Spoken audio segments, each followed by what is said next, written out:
Hi hello ವಿದ್ಯಾರ್ಥಿಗಳೇ, Kannada medium ಚಾನಲ್ಗೆ ನಿಮ್ಮೆಲ್ಲರಿಗೂ ಸ್ವಾಗತ. ಕ್ಲಾಸ್ 5ನೇ ತರಗತಿ 5th standard first semester examination ಪ್ರಶ್ನೆ ಉತ್ತರಗಳು.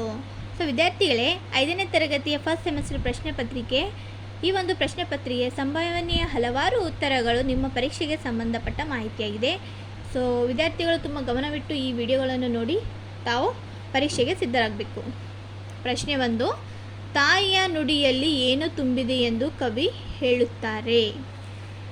ತಾಯಿಯ ನುಡಿಯಲ್ಲಿ ಜೇನು ತುಂಬಿದೆ ಎಂದು ಕವಿ ಹೇಳುತ್ತಾರೆ. ಮುಂದಿನ ಪ್ರಶ್ನೆ 2, ತಾಯಿ ಜೋಗುಳವನ್ನು ಹೇಗೆ ಹಾಡುತ್ತಾಳೆ? ತಾಯಿ ಜೋಗುಳವನ್ನು ಅನುರಾಗದಿಂದ ಹಾಡುತ್ತಾಳೆ. ಮುಂದಿನ ಪ್ರಶ್ನೆ 3, ರವಿ ಮೂಡುವಾಗ ಯಾರೊಡನೆ ಜಗಳಾಡುವನು? ಉತ್ತರ: ರವಿ ಮೂಡುವಾಗ ಕತ್ತಲೊಡನೆ ಜಗಳಾಡುವನು. ಮುಂದಿನ ಪ್ರಶ್ನೆ 4, ಮೂಡಣ ದಿಕ್ಕಿನಲ್ಲಿ ರವಿ ಉದಯಿಸುವುದನ್ನು ಕವಿ ಹೇಗೆ ವರ್ಣಿಸಿದ್ದಾರೆ?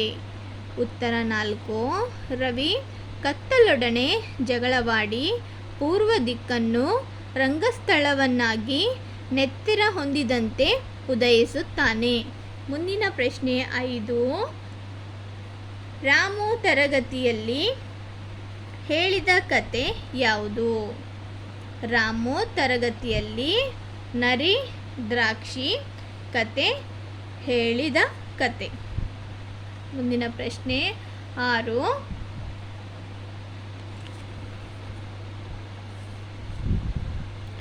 ನರಿ ದ್ರಾಕ್ಷಿ ಹಣ್ಣನ್ನು ತಿನ್ನಲು ಹೇಗೆ ಪ್ರಯತ್ನಿಸಿತು? ಉತ್ತರ 6, ನೆಗೆದು ಪ್ರಯತ್ನಿಸಿತು. ಮುಂದಿನ ಪ್ರಶ್ನೆ 7, ಆಮೆ ಮೊಲ ಓಟದ ಸ್ಪರ್ಧೆಯಲ್ಲಿ ಯಾವುದು ಗೆದ್ದಿತು? ಉತ್ತರ 7, ಆಮೆ ಗೆದ್ದಿತು.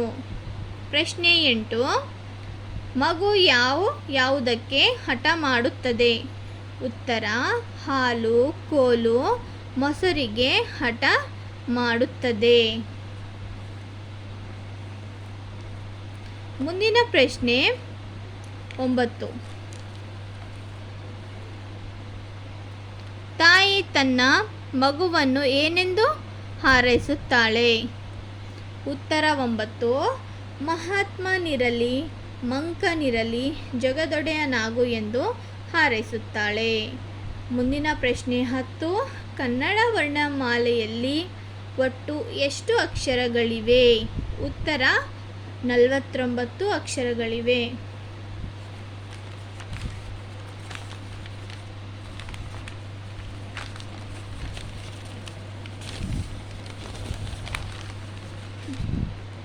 ಮುಂದಿನ ಪ್ರಶ್ನೆ 11, ಈ ಅರ್ಧಾರಣೆಗೆ ನಿಮಗೆ ನನ್ನಲ್ಲಿ ವಿಶ್ವಾಸವಿಲ್ಲವೇ? ಉತ್ತರ 11, ಈ ಅರ್ಧಾಣೆಗೆ ಜವಾಹರ್ಲಾಲ್ ನೆಹರು ಗಾಂಧೀಜಿಯವರಿಗೆ ಹೇಳಿದರು.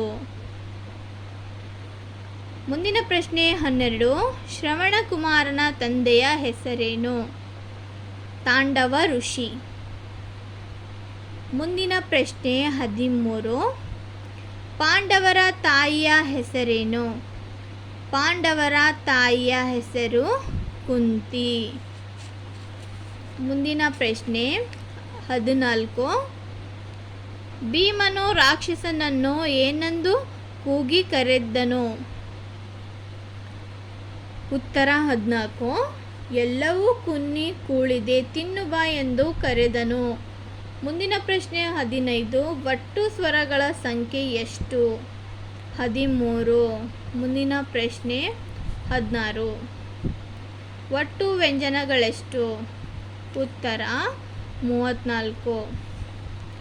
ಪ್ರಶ್ನೆ 17, ಯೋಗವಾಹಗಳು ಎಷ್ಟು? ಉತ್ತರ 2. ಮುಂದಿನ ಪ್ರಶ್ನೆ 18, ವರ್ಗೀಯ ವ್ಯಂಜನಗಳೆಷ್ಟು? ಉತ್ತರ 25. ಪ್ರಶ್ನೆ 19, ದಶರಥನು ಶ್ರವಣಕುಮಾರನಿಗೆ ಏನೆಂದು ಭರವಸೆ ನೀಡಿದನು?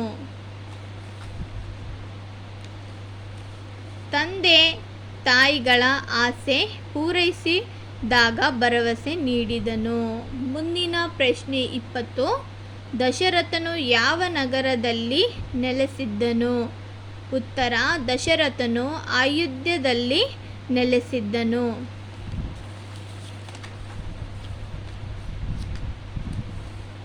ಮುಂದಿನ ಪ್ರಶ್ನೆ 32. ಉಟೆ ಪದದ ಸಮಾನಾರ್ಥಕ ಪದ ಏನು? ಉತ್ತರ: ನೀರಿನ ಚಿಲುಮೆ. ಮುಂದಿನ ಪ್ರಶ್ನೆ 32. ತಾಳೆಯ ಪದದ ಪ್ರಾಸಪದ ಏನು?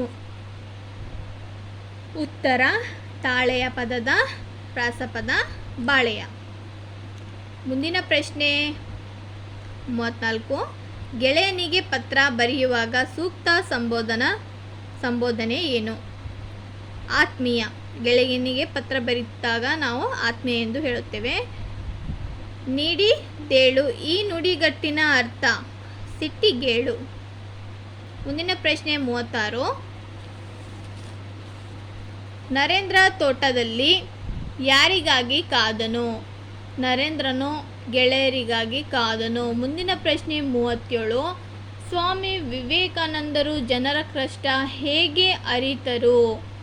ಉತ್ತರ: ದೇಶದ ತುಂಬ ಸುತ್ತುವ ಮೂಲಕ ಜನರ ಕಷ್ಟ ಅರಿತರು.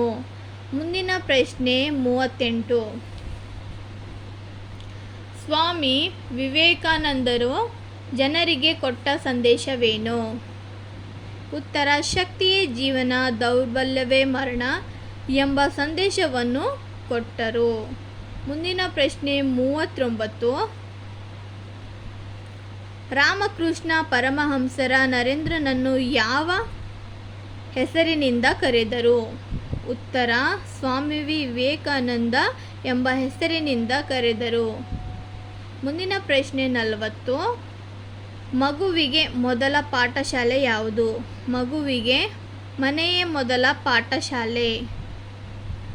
ಮುಂದಿನ ಪ್ರಶ್ನೆ 41. ತಾಯಿ ತನ್ನ ಮಗುವನ್ನು ಹೇಗೆ ಅರಸಿ ಬರುತ್ತಾಳೆ? ಉತ್ತರ: ಮಹಾತ್ಮನಿರಲಿ ಮಂಕನಿರಲಿ ಜಗದೊಡೆಯ ನಾಗು ಎಂದು ಹರಸುತ್ತಾಳೆ.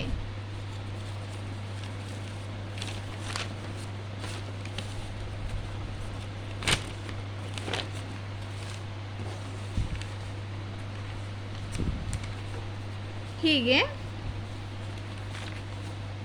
5ನೇ ತರಗತಿಯ ವಿದ್ಯಾರ್ಥಿಗಳಿಗೆ 41 ಪ್ರಶ್ನೆಗಳನ್ನು ಈ ಒಂದು ವಿಡಿಯೋದಲ್ಲಿ ಕೊಡಲಾಗಿದೆ.